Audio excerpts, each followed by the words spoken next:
Coding Dojo is a programming school that turns beginners into developers in only 14 weeks. If you're serious about landing a career in tech but lack the formal education or background, Coding Dojo will get you there in no time. With over 3,000 graduates to date, over 90% of their grads land jobs within 3 months of graduating, often making over $70K per year at tech firms of all sizes, from companies like Google to local startups.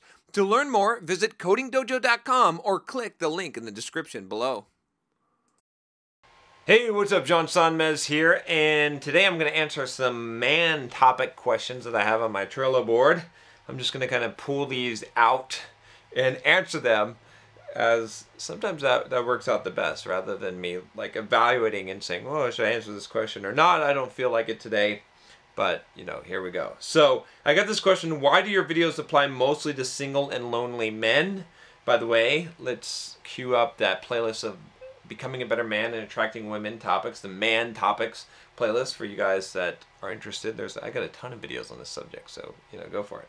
So, he says here, hi John, I noticed that your videos are very applicable to men who are single and lonely and want to improve their professional and romantic lives. You work hard to improve yourself, do not seek validation from anyone, and women will come to you. Great. But what about men who were already able to attract a mate to their lives, or who are in a relationship for one reason or another? Do you have any advice for them?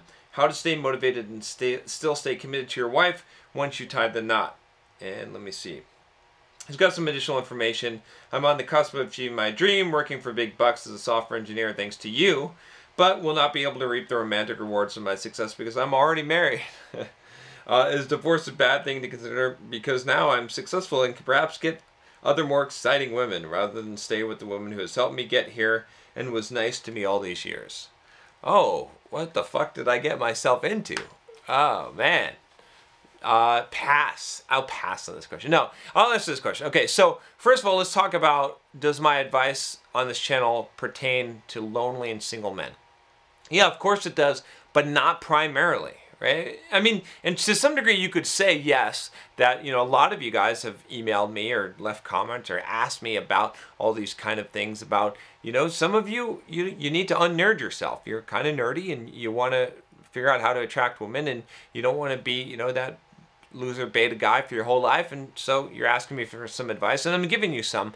But I'll tell you this, it doesn't matter whether you're married or single or in a relationship or not, the same fucking advice that I'm giving you as a single guy is applicable, right? And I'll tell you why, and this is actually really, really important, right? Okay, so the same things, like becoming a more attractive man and being able to attract women into your life, right? And to have the kind of social skills and social dynamics that are necessary to, let's say, pick up women, if you know, or to attract women in general. Those are the same exact skills that you still need to have as a man, regardless of where you are, right? Even if you're married, even if you're in a relationship, you still need to have that attribute. And I'll tell you why, guys, because women are always seeking the higher status male. It's a biological, I'm not trying to say anything bad about women. I'm not, you know, I don't have any kind of animosity or negativity towards this, but it's called hypergamy, right? I mean, there's actually a really good book called The Rational Male by Rollo Tomassi, where he talks about this concept, and it's not meant to be a harsh or bad thing. It's just the facts of nature, is that, guys, if, and I think a lot of women that are watching this will agree with me, you don't want your fucking husband or boyfriend or whatever it is to, like, capture you by being this charming guy, or, you know, or figuring out how to, quote, play the game, and then become a fucking loser who doesn't try to improve himself, doesn't try to look attractive anymore, doesn't try to work on himself and to develop these traits that women find attractive, right? As a guy, you'd rather have or as a girl, you'd rather have your boyfriend or husband or whatever continue to improve, continue to become better, to continue to be a more attractive man, and to continue to develop himself as a man. Now, what does all this mean? It doesn't mean that your focus in your life as a guy should be to be attractive to women or to bring women into your life. That, even if you're single, that shouldn't be your focus, right? And I've talked about this multiple times on the channel, but I want to reiterate this point, okay? Your focus should become the best fucking version of yourself that you possibly can, to improve yourself, to find your fucking mission in life as a man, and to pursue that mission, right, as you're growing and improving yourself. And as a byproduct of that, you will be more attractive to women because that's what they want, okay? And by overcoming a lot of these obstacles, for example, let's say for you guys approach anxiety, you're going to improve yourself, right? Because you're going to be more confident, you're going to be more competent, you're going to be someone of higher social status, which happens to be attractive, but that shouldn't be the main thing that you're trying to do, right? When you look at yourself and you work on yourself and you're like, man, I lack the social skills, or I'm afraid of women, or I'm afraid to talk to them, right? And you overcome those things and improve yourself in those areas, it just makes you fucking better as a person, right? It makes you more dynamic, more charismatic, right? And it improves your life, and most importantly, it hits what I call the self-validation button, okay? You need some amount, you know, I've done videos on external validation, and you should not be seeking external validation. This is the wrong thing that most guys and most people do in general. Instead, you need self-validation. Self-validation is when you say, look, you know what? I am capable, and I can prove it to myself because look at what I can fucking do, right? And you're going to have these nagging insecurities about yourself as a man, but you're going to have these nagging insecurities of not being brave enough, of not being good enough, of not being attractive, of not being able to go out and conquer your fears, and whatever it is. Like, you're going to have these insecurities, and you're not going to get rid of them until you actually overcome them and face them. And that self-validation that's going to allow you to unlock, you know, the higher level, the better version of yourself. But you're not going to get there if you're not practicing these things. So what does this all kind of come back to? So if you're a married guy, or you're in a relationship, or you've got a girlfriend or whatever, which again might not last forever, so don't even fucking rest on that, right? Assume that it's an at-will partnership, right? Because all partnerships are at will. Whether they're legally signed or not, it doesn't fucking matter.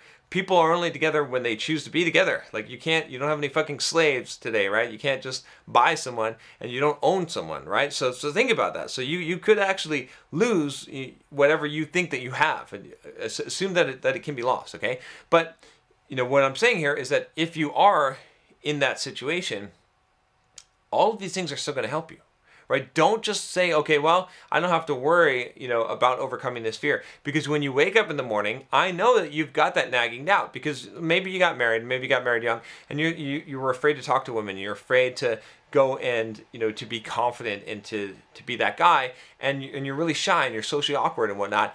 You're still going to need to conquer that shit in order to grow in your life. Okay? And that doesn't mean that you have to be out there and, you know what I mean, and divorce your wife or leave your girlfriend or whatever and go, you know, shack up with every 21-year-old you can find. If you want to do that, you may want to do that, I don't know. But it doesn't mean you need to do that. But it does mean that you need to conquer this shit, and that it doesn't just apply to single and lonely men, right? It applies more to them because it's their immediate need, but it still applies to you guys because you've still got to conquer this shit. It's still going to improve you. It's still things that are going to hold you back because you're not going to feel like a fucking man. You're not going to feel competent unless you know you can do that. But, you know, when you wake up in the morning and you're like, fuck, I know that I can go out there, and if I need to go out into the street or go out to a nightclub, I can go and I can talk to women, and I can go and attract them, and I'm not afraid to do that shit, and I can handle myself in a relationship, and I can handle the social interactions and dynamics between a man and a woman, and I can boldly be a fucking man. When you know that, and you wake up and you feel that, you live your life better. You just live your life better. You'll be better in your relationship, right? Your wife or spouse or girlfriend is going to respect you more. She's going to want you more, right? You're going to have more power and more control instead of being a fucking pussy whipped little bitch, to put it bluntly. You're going to have at least an equal amount of control or power in that relationship. Otherwise, you're just going to be like, there's so many guys that live their lives married or with a girlfriend, and they're a little bitch. They're a little fucking bitch. Because their wife or their girlfriend tells them what to do, they control them, right? And they don't stand up for themselves because they're not really a man. Because they don't have options, because they feel like they're settling and that's the best they can do and that's what they can get. So they act that way and they have lost all power. And when you lose all power and you don't have that as a man, then you're going to lose your mate, your partner is going to lose all attraction for you sexually, because it's not sexually attractive for a woman to have a guy that's totally whooped. Okay? And you're going to be fucking whooped whether you think it or not, unless you know in your mind that you actually have options, right? So you need to do that. You need to go out and become whatever you need to become. Again, don't misunderstand me here. I'm not saying that you have to go and do stuff that you're uncomfortable. Well, you do have to do stuff you're uncomfortable with, but I'm not saying that you have to go and, have a midlife crisis and go out and, divorce your wife or leave your girlfriend and all this shit. I mean, that may be something that you need to do, right? Again, to answer the last part of this question here, I don't know. Maybe this is what you need to do. Maybe if you've settled in life, is that, yeah, a lot of these videos might seem like they're just for lonely and single guys, but they're not. They're for men, right? And they're for women too, but I'm talking about the man videos here. These principles, these are things you need to understand, right? And you need to apply them to your life. And they apply more than just, I'll say this last piece here, they apply more than just male-female relationships and picking up women, okay? Honestly, like, if you understand the social dynamics, if you understand the push-pull, if you understand and can get over approach anxiety, and you can be real and comfortable in your skin and not be needy and not be seeking external validation, it's going to benefit you in every single fucking relationship in your life. It will, from business relationships to friendships to even relationships with your... This whole game, the attraction game, is all marketing. It's all marketing. If you want to be a fucking copywriter, if you want to be an entrepreneur and start a business, you're going to find that the whole kind of the social dynamics and pickup and all of these things is exactly the same. It's exact same fucking principles. It's just applying it to a different space, and you can apply these things, right? A lot of these things I'm telling you as guys will just make you a better, stronger person overall, and will develop the kind of skills that you're going to need to succeed in life, where most people don't ever develop these skills because they're afraid of getting uncomfortable. They're afraid of conquering their fears. And that's what I'm teaching you how to do more than anything on this channel. All right, that is all I have for today. If you have not subscribed already, click that subscribe button below and click the bell so you don't miss any videos. I'll talk to you next time.